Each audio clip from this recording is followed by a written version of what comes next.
Teco. You know, we have pandemic. So, dito na lang kami nagpunta ng aking hubby. Nag-order lang kami ng pagkain sa one of the famous Asian store in here.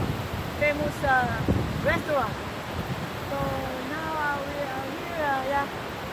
So, I want to share it with you. Everyone, the river na malapit sa aming bahay. Maybe 5 miles away. I will show you guys.